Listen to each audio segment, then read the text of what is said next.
This one? Either one, I saw it. Check. Hello, is that better? When in doubt, go to a hardwire, right? Ken Thomas is at the airport. He's going to be coming in, though, but we just wanted to say thanks to him and his interns that are out here every quarter also archiving this for us and editing all these things down for us. It really does make it helpful. I want to recognize some of our other board members that are with us here today. John Harrell, thanks for coming. John. Harry Reagan also here. And Santa Claus in the back is our... He's our Santa Claus. Thank you for being here. If you'd like to become a member of JBA, it's $20 for a calendar year. Again, see Mike Lyons. He'll take your money. You can do it through PayPal or online at jacksbroadcasting.org. And again, make sure we have an accurate email. John, I forgot to mention you. You're here also on our board. Don't want you to have to get up and get a speech. You got your mouth full, but thanks for being here as well. If you will give us your correct email address so we can contact you, that is very important. Some people didn't know about the meeting. They contacted me directly. It means you're not on Tommy's email list. That sign-up sheet again is by the door if you hit that on your way out. So today's program is about traffic, and not the kind that gets spots on the log, but the kind that keeps you out of delays on your way into work. It got me kind of looking at how this whole business of traffic reporting got started. Best I can tell, the first red light went up in the early 1900s, and soon after, I'm sure somebody saw a need for traffic reports. The first official traffic report wasn't until 1935, and it was when a policeman was put up in a Goodyear blimp over New York City, and they broadcast the event on WINS. And it was interesting about that is it took 5 people to pull off the broadcast. Of course, an engineer to run the two-way radio.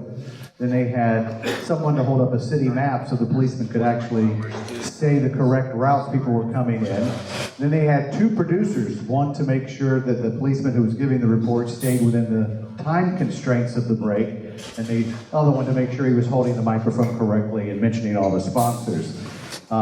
Los Angeles got into the game around 1937 when KNX started doing seasonal traffic reports. That was typically on high holidays like Memorial Day, Labor Day, just to let people know where the traffic was going to the mountains or the beaches. So it wasn't until the 50s when it became a regular feature on a lot of broadcast stations. KLIF in Dallas was one of the first stations to actually buy their own airplane and do traffic reports live via two-way radio. So we're happy to welcome our slice of that history today. Somebody who was probably on the air in Dallas back in the 50s, Mike Miller, is going to introduce our panel today. Mike, come on up. As our panelists finish their last few bites, if you want to say a few words about some of our guests today, we appreciate it. Thank you, Matt. I have to do a short plug here because I just came from a marketing meeting for a new biography that came out called Jake. There's a life story of Jake that's just been published. It's written by Mike Tobin. It's available on Amazon. We're going to have a big launch for this coming up, and this will be coming up in the first part of August. But nevertheless, it's a great book. It's available on Amazon. I think if you go on today, since we're still in Prime Days, I believe. Is it done? It's done. Done's Prime Day? Okay. Then you'll pay full price. It's $19.99 for a soft copy. So, but nevertheless, it's good. So please get into it. Okay. I want to thank Derrick because he was the only one who sent me a bio of our participating panelists. So Derrick, You know my bio. I know too much about you. I know. Way too much. Way too much. How are you? Good to have you. Thank you. Penny Minge Kamich is here. And Penny, if you'll come up after you chew. Or you can chew up here. I chewed on the air with you, but Yes, you did. Quite a bit. Ruthi Schlar is here. Ruthi used to sit in on my show when Penny wasn't there. And it was always kind of fun. Is she debating it or? huh? Is she debating it or not? No, she's not debating. Okay. But I thought it was Roxy that sat in. not Ruthie. Ruthi used to come on. Ruthi was on the morning show. She doesn't remember. We all I'm have that sorry, I problem. know you're memorable, but she doesn't remember. That's okay, Ruthi. I knew who you were, even though you don't know who I am. But nevertheless, is that what we have for today then? We have our 3 panelists, is that correct? Right, Okay. and Joel is on his way to pilot. Oh, good, okay. Would you guys come up, please, and join us on the panel?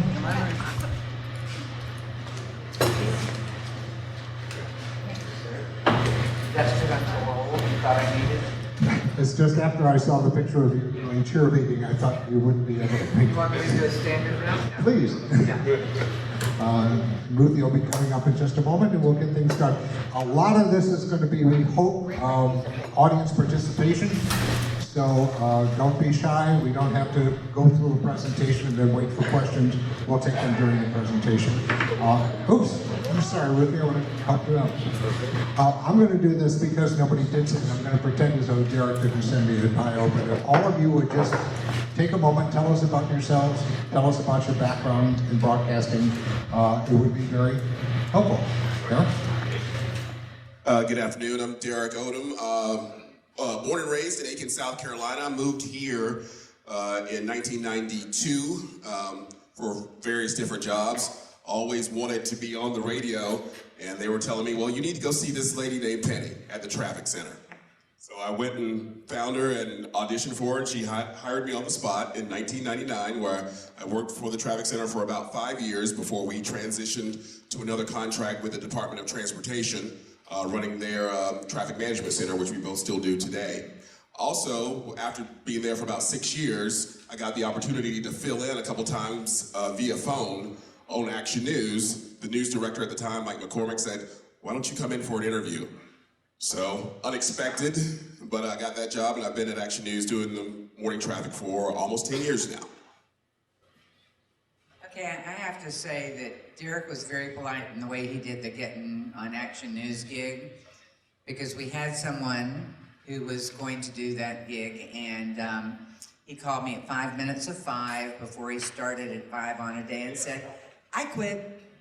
And I called Derrick at home and I said, pull up the traffic information, do a phoner, get it out there. And they had been working, and I'm not going to name his name because it leaves a bad taste in his mouth. No, not doing that. We know who it is. That's what I know. Anybody, but anyway, the point being, he had been there for about 3 or 4 weeks, and they didn't want to put him on camera until he was ready, you know. So, I mean, like anything else. Derrick did 2 days of phoners. He went over, he saw McCormick, and he was on the air, on camera, the following day. So it just shows with good people. I'm Penny. First life, I was a lab tech. Second life, I worked for Willie Martin over at WPDQ, Solid Gold, and schlepped around, and no one would believe that I worked for PDQ. I would show my business card down on 8th Street at mom and pop stores. They just couldn't understand. And they let me go, the only job I've ever been let go from in my life. So anyway, I had known Don through remote broadcast and whatever that we did. And he had this little traffic center, and he had Rock 105, and he had the old JKS when it was the ABC affiliate, and there was one other station that he had doing the Saperstein metro traffic model of barter for whatever it was you got. And so I kind of jumped in there and was doing sales, and then kind of was doing some of the organization, and we went from, I'm proud to say, from 3, 1 TV and 2 radio stations up to 20, essentially all 22 radio stations and all the TV stations, because what I'd say to all of them was, it's not necessarily the presence, but it's the absence. So if you're not going to have traffic, then you don't have something that they all have, and it worked out pretty well and everything for us. And so did that for a lot of years, and as such, I worked with DOT, I say with DOT, but would attend freeway management and safety meetings and just building those relationships, and ended up now kind of flip-flopping, still a traffic management center, still gathering traffic, but we're doing it on behalf of FDOT. and getting it out to I don't know necessarily a larger audience, but a different kind of audience with what's going on with it. So I'm I'm project manager, and I have District 2 here in Jacksonville. I have Orlando with I-4 Ultimate and Ultimate, Beyond Ultimate. I have San Juan, Puerto Rico. They still need prayers. And I have probably the smaller of the contracts, but the most challenging in doing arterial traffic management for the city of Miami Beach. And this little southern girl doesn't do real well in Miami Beach, I gotta tell you. It is a different world. So that's essentially, that's me. And now here's our Ruthi. I'm Ruthi Schlar, and I've been in radio since 1986. I started in St. Augustine, and I started as a DJ, and I just happened to be working at the Rooster with some of the people here in the building. And I was a DJ, and I met Don and Penny, and they said, well, why don't you round out your part-time radio and come work with us at the traffic center? And I thought, well, I don't know anything about traffic. And they said, well, come on, we'll train you. So here I am all these years later, and I'm now recovering from TMJ and dystonia, so I am now off the air for the last year, but now I'm a producer for traffic for Alabama. And I have to tell you a cute little story. I'm going to tell you that now that I'm working in the Alabama traffic market, that you really need to appreciate the Florida traffic market, because Alabama is horrible. Alabama, if you go to their traffic page, is a joke. Y'all are great. I'm gonna tell you, the Alabama traffic page, oh my God, gives me a headache. Oh, it gives me a headache. By the end of the day, I'm like, oh my God, my head. So yeah, you should really go help them. You really should. But yeah. So I've been doing this a long time, and I've been, on and off the air for, 20-something years. Yeah, but yeah, it's been a good career. But yeah, I've enjoyed it. Thank you all. Let me start off with this. Jacksonville has 840 square miles. We're the largest landmass city in the continental United States. How do you cover 840 square miles? I know that everybody talks about 95 as, being the main artery, but that's not the only traffic problems that we have anymore, particularly with the outgrowth in the town center area, what's going on in Nocatee and areas like that, which are still in our metropolitan area, even though it's not Jacksonville per se. But how do you decide what you're going to be focusing on, and how do you give some kind of attention to those non-interstate roads that are clogging up? Derrick, you want to try to? Well, yeah, that's a big focus right now, because you pay attention to the 95s, the I-10s, the 295s, where a lot of people travel, but then with places like the town center, you got Butler Boulevard that can be a mess sometimes, Beach Boulevard, Atlantic, all these side roads. They call them arterial roads at DOT. So we've been focusing more on that, how to manage that traffic, and doing it with different ways. Technology really is the big thing right now with the Bluetooth technology. Everybody has Bluetooth on their phone, where a lot of stations, they're setting up that on the sides of the roadways now, so we can detect traffic. And you see the Google map or some others that... And it's anonymous. It is anonymous. Oh yeah, Bluetooth is anonymous. They don't track your phones or anything like that. They don't know it's Steve's car going that fast, okay? But yeah, we use that technology to see where those bad spots are. And of course, we know if you live around town center's going to be bad, some other spots like that. But we use that technology to track those. And then you try to focus on those areas, because you don't want to leave everybody out. You try to, in the morning time, I try to mention Middleburg and Green Cove Springs and some other places all the time. But we focus mostly on Jacksonville. But yeah, we use that technology to try to focus on those side roads, because they're getting used more and more. Well, one of the newer things that are coming up now, for years we did freeway management. And there are actually more people on the arterials on a daily basis than are on the freeways, going to work, coming home from work.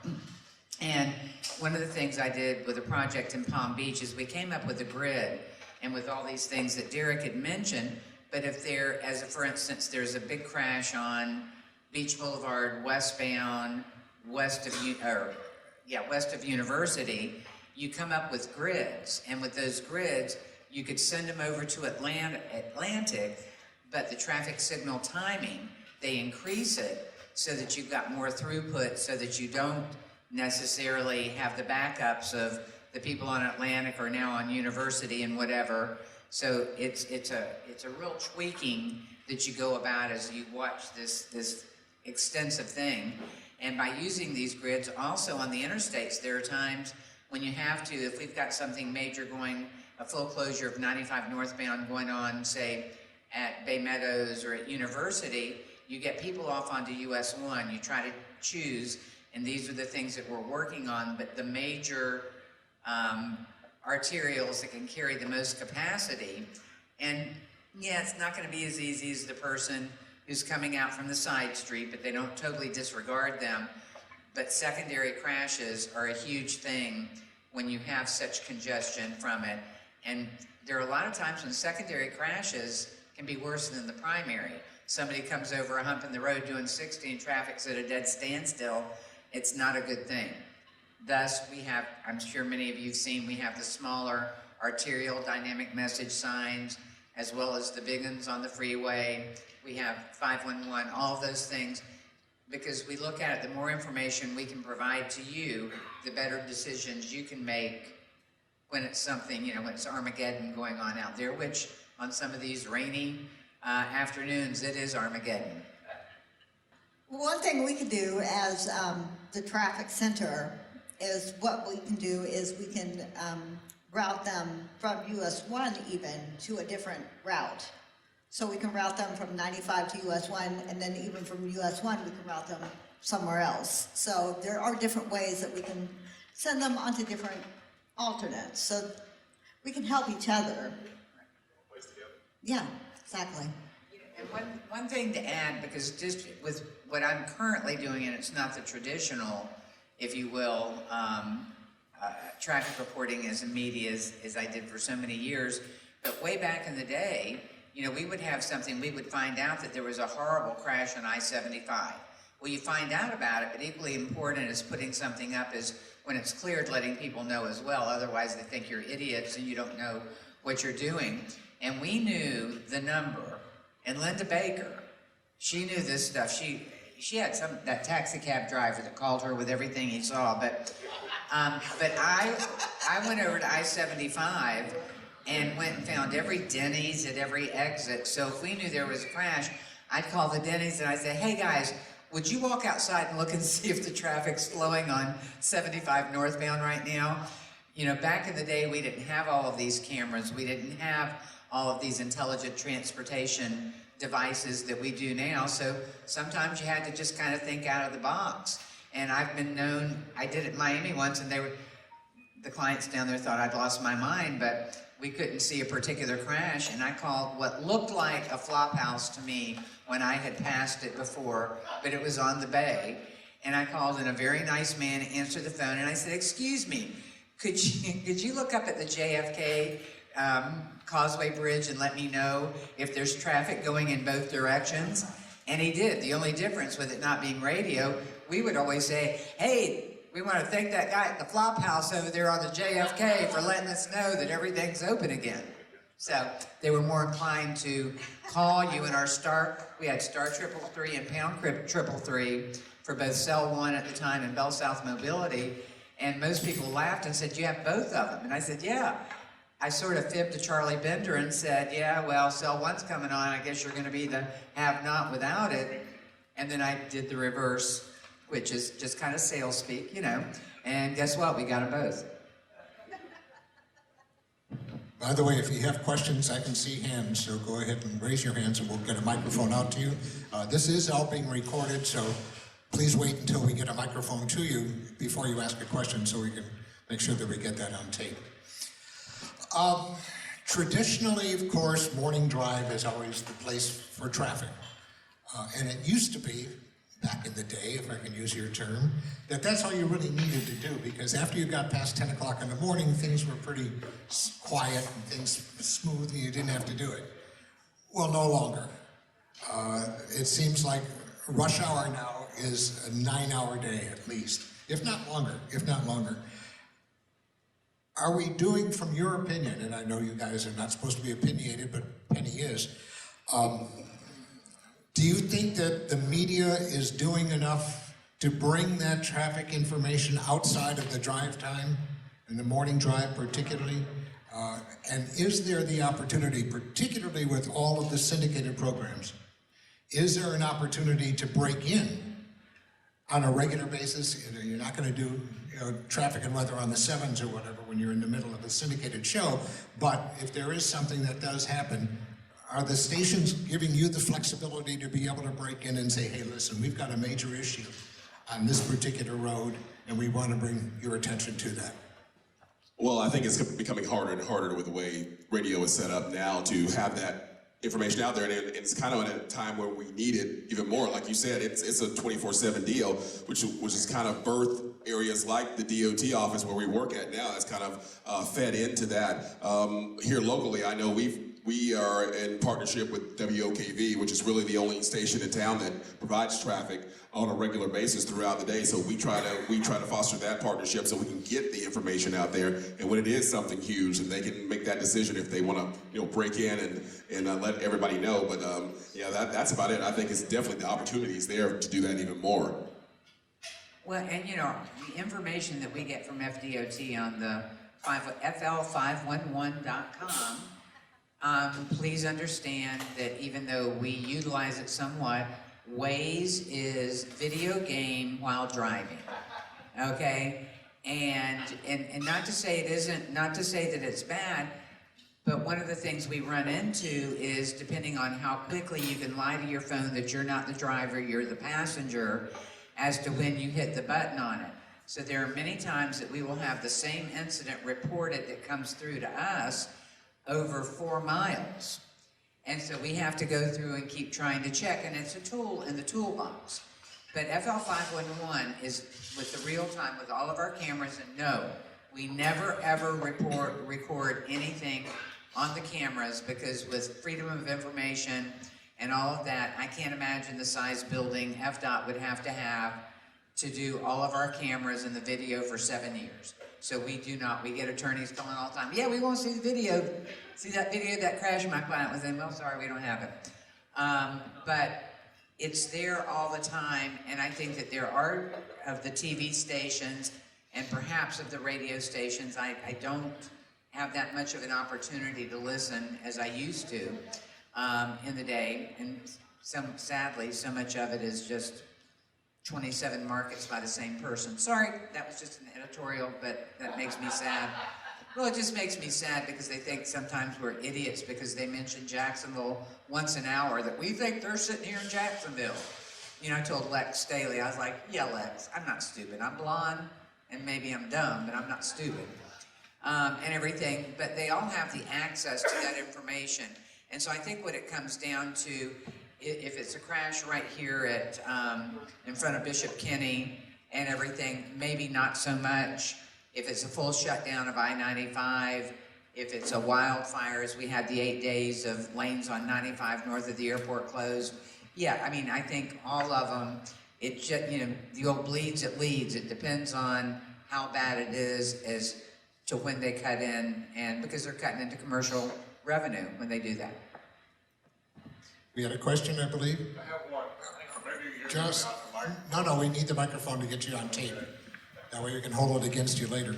All right, my name's Bill Beard, and the question I have is, what is your audience? Is it primarily home, or is it probably the car? I'm sorry, What is your audience? Is it home, or is it people driving in their car? I think it's the preponderance is more from the DOT perspective, from what we do there, of the people in the cars, because with those big dynamic signs, one of the edicts now is to go out further, not just for the next 2 exits, but 20 miles down the road, so that, again, you're giving people opportunities on their own before they get to the last stop. They got to get off here, that they can take different roadways to do it. But I also will say that people at home, because the FL 511, and it's not a perfect website ever, but you can go in and you can sign up for alerts. So if you drive from the beach to Orange Park every single Monday around 7 a.m., you can set up just for that on that route, it will text you and it will tell you if something major is going on. So from that perspective, you would get that on your phone at home before you left, so you've got an even better opportunity. The reason I pose that question is that on my radios, anyhow, on all the vehicles I've got, that little digital thing readout going across the bottom, so you don't have to cut in on the programs like you were talking about earlier. And I've never seen anything like that appear across the bottom on the screen. I don't know whether it takes extra personnel and it's not profitable to do so, but that looks like that'd be a good way to communicate that kind of information. I would not disagree, because again, the more people who are aware of it, and I mean, when we had, if y'all recall the time, gosh, many years ago, when the old Fuller Warren drawbridge and where that piece of asphalt, I say piece, that chunk of asphalt that a Volkswagen could have fallen through, dropped through, and we had to close 95 northbound for a matter of days for that repair to be made. That poor cop at Emerson, because he was the last place, and his arm, you could see him with him telling people to get off. And what we did from a traffic reporting, we started way south, and we would say to people, get off at South Side, take South Side, and go up to the Matthews. We would tell people at probably Bay Meadows to do the same thing, but University, we would say, cut over, take the Hart Bridge. And so we were trying, and they call it traffic calming, C-A-L-M-I-N-G, calming, so that what you're just trying to do is calm it a little bit by spreading it out over different ways with the Beltway now. If it is something and you're south of 295 on the south end and you're coming up 95, hey, you can jump off and take 295, and you don't have to take express lanes. That is fully free unless you choose to. Sorry, I always have to do that because people say to me, you're making me pay money again. Nope. And the express lanes in most markets mean that the free lanes are running 20% faster. I'll just throw that little bone out there for you, but that's nice without paying anything. So it's up to them with what they do with it. I agree with you. The more people who know, the more ways that it gets out there and everything. We're doing the best we can with dynamic message signs, but it's public versus private, and that's up to stations. But those focus groups, when they come down to what is most important, and there was this one asterisk on it, and it said, and this is back a few years ago, it said, other than Mike Miller, who is the most important. But the next two things that were most important were traffic and weather to motorists when it came to radio.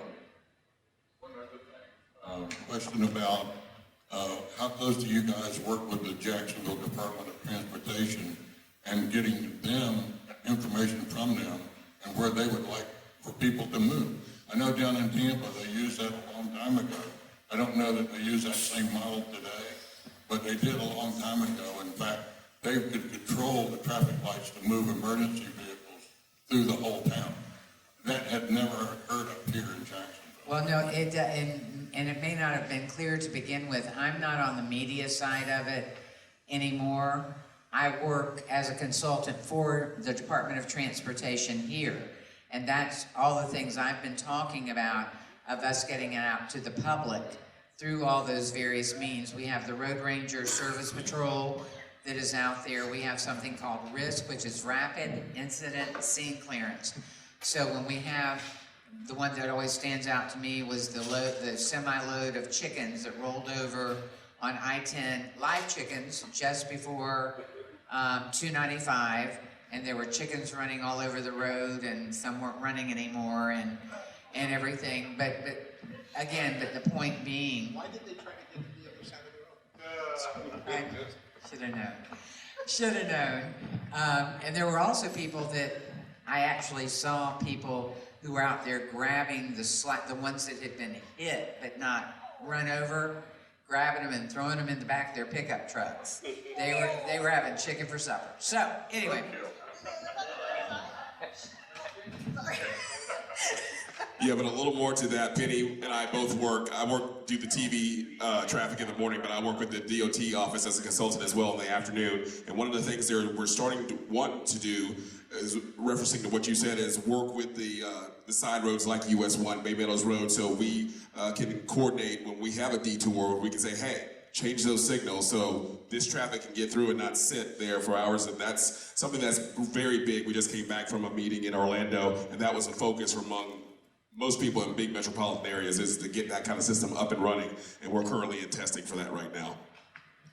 I remember years ago when I lived in the Chicago area, and when you'd have traffic reports, the traffic reporter would always come on and say, if you're on the Stevenson Expressway, it's going to take you X number of minutes to get into the loop. I always wondered about that, because I said, is that going to be the same thing in 5 minutes from now? After you've just told us it's only going to be 15 minutes to get into the loop, why is it that I'm stuck dead in traffic and it's going to be an hour before I get there? Isn't that kind of risky to start telling people how long it's going to take them to get from where they are to what their destination might be? Okay, on our dynamic signs, those big signs that you see on the major roadways, we will put travel times, we put a little range on it. On those, we also put if there's a crash ahead. I have always, back in radio days, when I said earlier, equally as important to pull the crash when it's gone as it is putting it up when it is there. If you pass under that sign that said that there's a crash 3 miles ahead, and that crash has already been there, let's say 15 or 20 minutes, and everything, and if you go that 3 miles, and just ahead of you, a flatbed wrecker pulls out with a car on it, there are people who are going to look over there and they'll go, they were wrong. There is no crash here. So there is that inherent of doing it, but with the devices that Derrick was talking about, the microwave detection devices, essentially. And again, they are anonymous addresses, but they can track to see how fast traffic is moving, is where these travel times come from. And we change them. But if you just passed under the sign, and it's going to be another 2 miles before you get to the next sign that has the next travel time, something could have happened in the meantime. So it is not a perfect system. The one you passed under, it has already been updated, but you can't see, you don't have eyes in the back of your head to see it. Although we have had people from time to time, it was when central office for FDOT said no more than 2 phases, because they had actually had people who wanted to catch that third phase that were like stopping on the interstate, looking up to see if they didn't want to miss anything. So it is an inherent, and it can happen.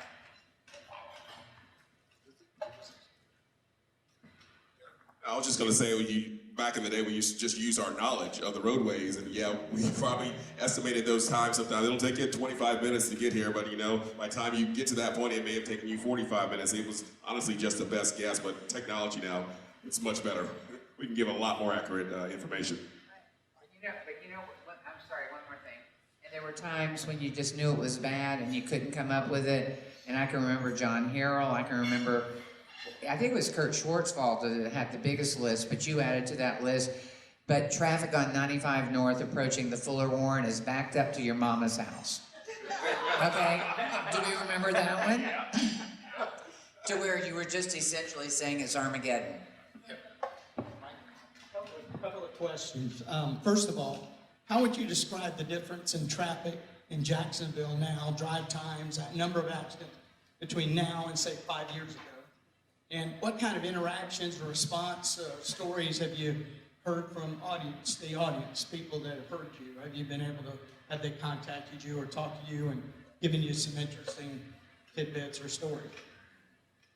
Well, from the DOT perspective, and Ruthi can speak to from a different perspective, generally, because we are co-located, and this is one of the beauties of it, FHP, our traffic management, Fish and Wildlife, and JSO, we've been in the building how many years now? About 5 years. JSO is still in the process of moving in. but by, instead of picking up a phone, by being able to look over and say, hey, to the troop, to the dispatchers for troop, you know, or for whatever else, to be in the one building, that's a big thing. Our road rangers are probably one of the ways that we get the most feedback, because they're given a comment card. So we don't necessarily see, occasionally, you know, we'll get a letter that is written that says, wow, you saved me this, you saved me that, those types of things. But we do dashboards where we look at the statistics and we look at what happens and we look at how many crashes, how many secondary crashes. I just finished that up. Derrick and I did day before yesterday. And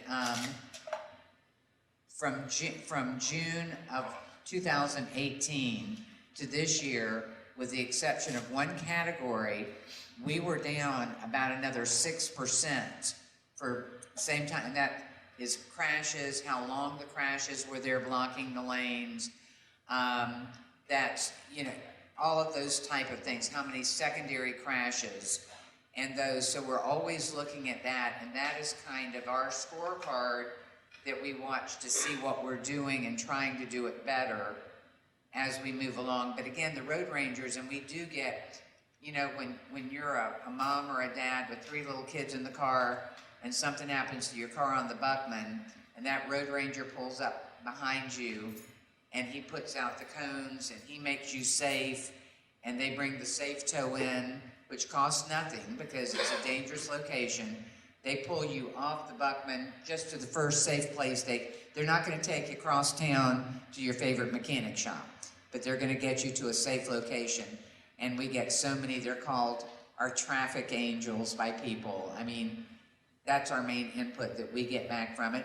And we would also get input from our upline, because as we all know, when people are mad about something that we have or have not done, they're not usually going to call us, they're going to call the district secretary. And make no mistake, they let us know about it right away, and fortunately, that rarely happens.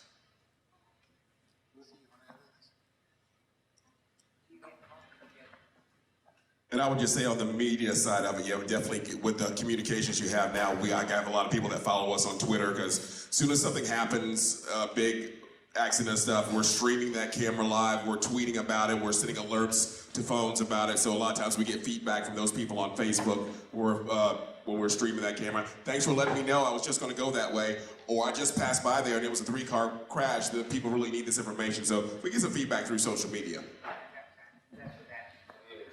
Another question? Yes. Yeah, quick question with the technology and the relationship between media and the DOT. How has that changed with those two working together? In other words, when most of us started on TV, there were no traffic reporters in television. Now they're everywhere. I mean, from UNF point of view, we can tell our students that they can go get a job as a traffic reporter in TV. How has that all changed from your perspective? I was the first traffic reporter in town, now that I think about it. Yeah. I was the first traffic reporter in town, now that I think about it. I was, for Channel 12. Penny put me on the air on Channel 12. It was telephone line. Funny story, I could not remember Lee Webb's name. Probably you have that on tape, knowing you, John Harrell. I couldn't remember Lee's name to save my life. I probably called him 17 different names before I finally landed on it. I couldn't remember his name, and it was live, of course. But yeah, it was funny. But we just did it over the phone, and they just pulled up a camera, and I just started talking, and it was just that casual, and it was that was just how it was done in the beginning, and it was afternoon drive. Mm-hmm.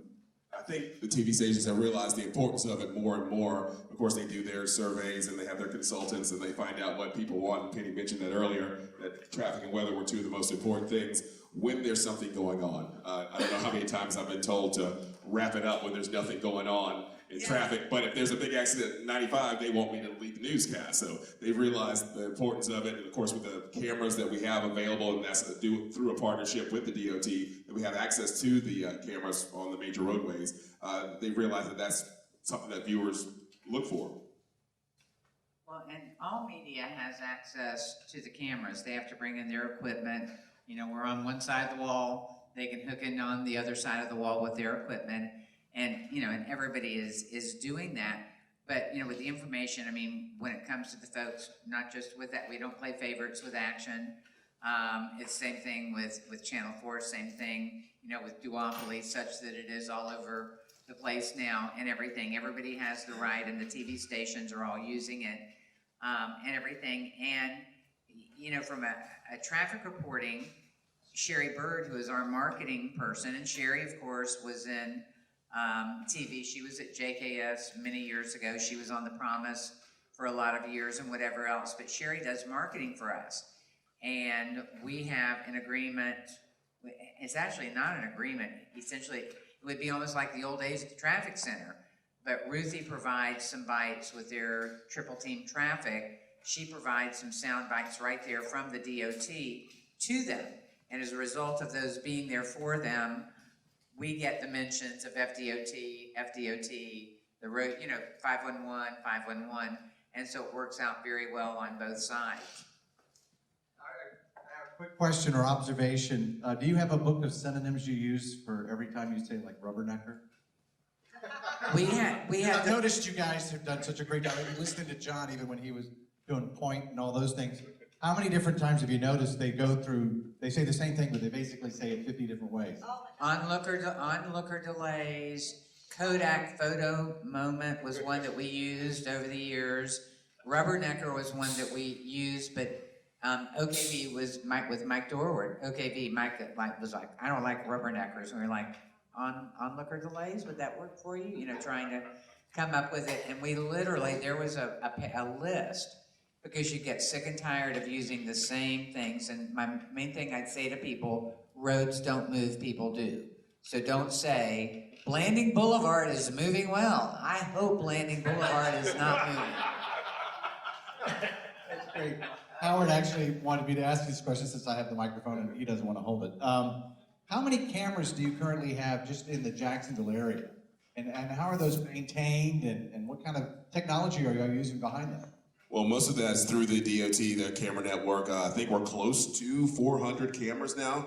Some of them are in partnership with the city, but most of them are DOT, and of course DOT focuses on the interstates and the state roads. So right now, every interstate is covered within the Duval County limits. 295, 95, I-10 all have cameras within Duval County, as well as some now on US 1, San Jose Boulevard, Bay Meadows Road, and the more going up all the time. And then with the DOT here, this district we work for, it covers 18 counties actually. Most of North Florida, I should say. So there's cameras that go all the way out to I-75, 75, down to Gainesville as well. So the camera network is ever growing.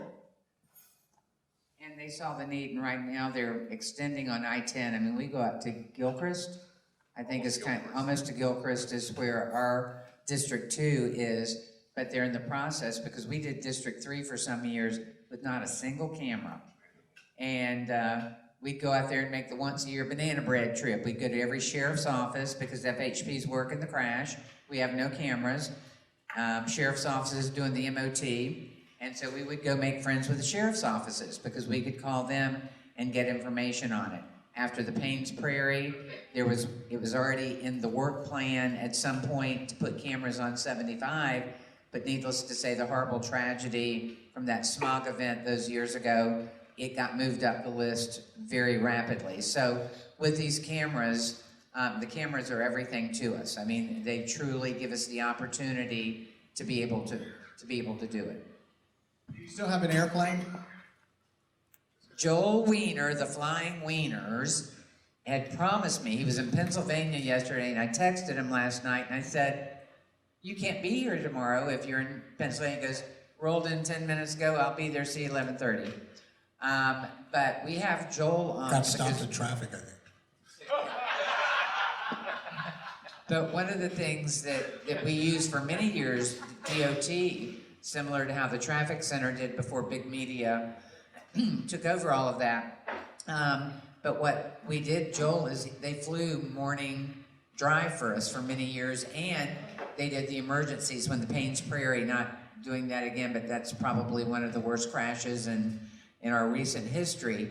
And the plane was up, and it was there because not only was it able to see what was going on I-75, but here we go again with the alternate routes, with 301 and whatever. We had crashes that were going on. The smog moved over there, so they were up, and Joel is still part of our contract that in the event of like mass disaster, we use drones now as well, but a plane can stay up a little longer than a drone can when a hurricane's coming.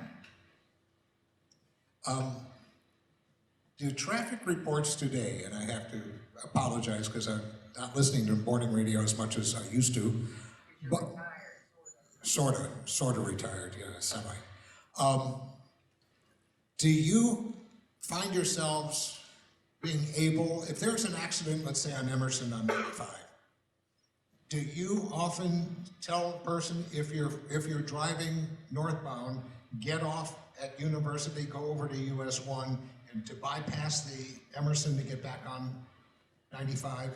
Are we getting to that point where we're starting to give that kind of diversion report, detour report? I know back in traffic center days, we often stayed away from that. Our goal was to give the people as much information as we could and let them make that decision. But as we were mentioning earlier, one of the initiatives now with the different cities and the Department of Transportation is to coordinate things with the municipality. So, hey, if that bad crash is on 95 in Emerson, we can say, hey, Mr. City Engineer, can you switch the lights on University? We're going to divert traffic off in that direction to help traffic flow a little better. So that hasn't come to a complete realization here in Jacksonville just yet, but it's definitely something that's in the works. I think if you find that there is an incident where all the lanes are closed, then you'll definitely do that because they're not going to go anywhere if they continue to proceed. Well, and I have to add, back in '98, and Mike Burrish was talking about it today, but when we had the massive wildfires throughout North Florida, and State Road 100 would be open in Palatka for 5 minutes and then it'd be closed again. But they were having to get people off of I-95, and our boss, Pete Vega, was at the maintenance office down there then. But anyway, the point of it was they were getting people off, and we were getting calls on the Star 333 line, and people not familiar with the area, because you couldn't possibly have enough detour signs with the way those wildfires were, and people calling us and saying, where am I? Remember, John? Where am I? And Linda Baker go, okay, honey, you just keep driving now for a minute. You tell me the next street sign you see and I can help you. But until you give me a street sign, but people were like lost in the piney woods of St. Johns County, so you have to be kind of prudent when you can, and you can't always. One final question. Does anybody else have a question in the audience? I'd rather you ask the final question than I. Yeah, okay. Since we were talking about technology, most every new car, I guess, coming out today has built-in navigation. Once we find that becomes standard equipment on all automobiles, how is that going to impact the traffic reports that were coming in from people like you, when people have a screen right in front of them telling them exactly what's going on, not right where they are necessarily, but also ahead? Do you feel that's going to have an impact on traffic reporting? It depends on how good they are. In all seriousness. And that is something that's going to happen. I think the mandate is for all cars to become connected vehicles by 2022. So they'll have that technology in them to be able to communicate with roadside devices where they have them. Of course, it'll take a while to deploy all that, depending on what roads they want to put them on.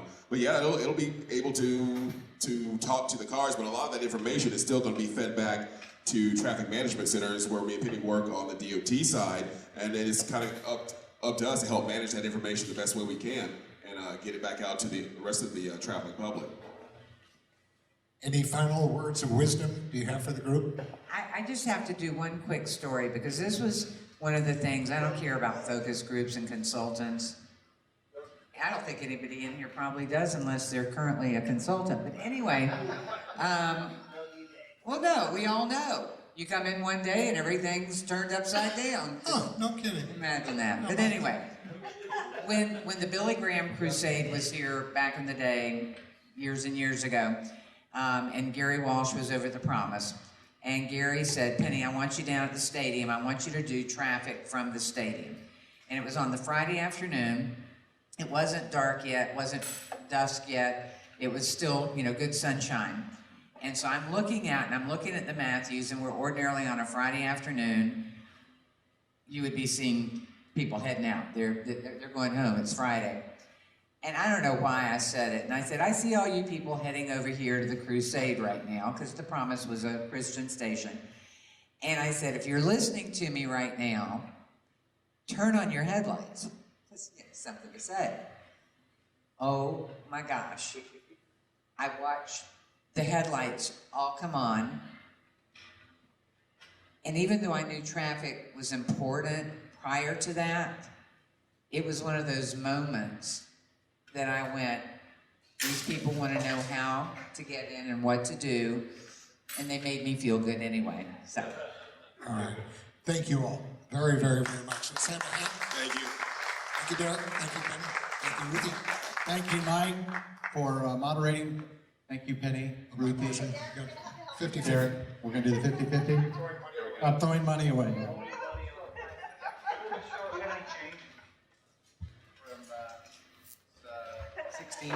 50-50 will be 16 today, plus the tickets. So when Mike figures the change out for who's gonna win, here's your 50-50 cash. And now Mike, give me back 16, because that'll go to the winner. While we're waiting on that, I have everybody's tickets. Shake them up. While we're, Mike, you shake this up for me. Oh yeah, while he holds his tickets, right? Next meeting is November 13th. Mark your calendars for it. Hope to see you here. Board meeting will be October 16th, board members. So that'll be our last one for 2019. Hard to believe this year's going by so fast. All right, Mike, you want to pull one out for us? This is Dirk's Bentley. Oh, you're getting cash. We'll get the other Mike to pull it. No.